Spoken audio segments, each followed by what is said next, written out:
now set, so double check the bottom again. One's good, 2 is, 3 is,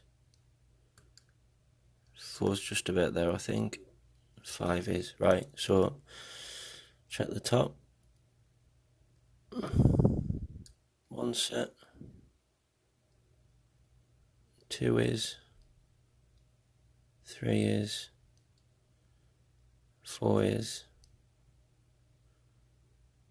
let's see it, 5 is our last lever on the top shelf. There you go. The Ingersoll bites the dust. So if we just set that aside for 2 seconds, I'll be able to show you the inner workings of this lock.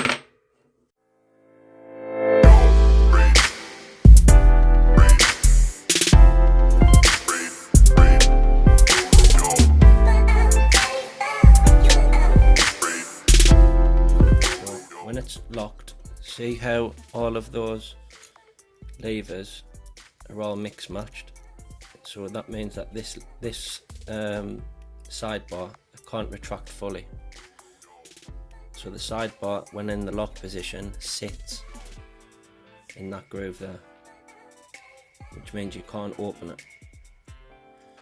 So that's all there is to it really. Let's just show you that again. While it's out, put the key in and it aligns all of those levers inside like that,